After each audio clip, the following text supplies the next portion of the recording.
c'est Miu Miu. Bienvenue dans notre véranda, c'est aussi notre petit paradis des orchidées.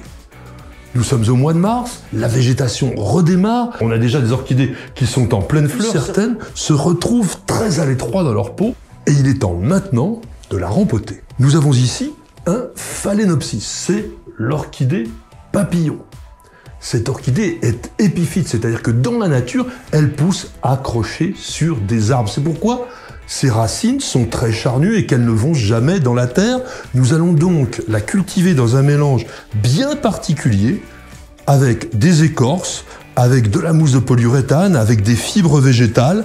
On ne rempote que lorsque la plante en a besoin. Ici, on a des racines partout. Pour dépoter, on appuie un petit peu sur le pot comme ça.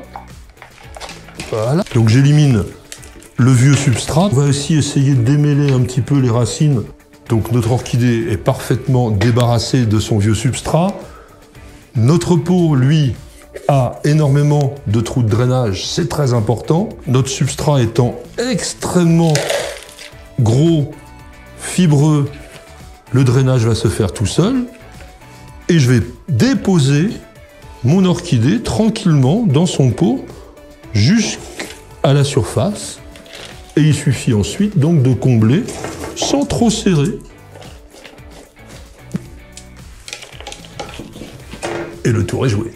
Vous pourriez tenter bien sûr d'arroser juste après le rempotage, mais sur les orchidées, on va les laisser tranquilles pendant une dizaine de jours, le temps que les racines s'installent bien à l'intérieur de leur peau. Autre chose, regardez ici, on voit quand même que la feuille a tendance à se décolorer, la plante a faim, donc vous ne lui apporterez de la nourriture sous forme d'un bon fertilisant qu'après le premier arrosage. Avec Patrick, le jardinage, c'est didactique, alors rendez-vous dans un mois pour de nouveaux conseils pratiques.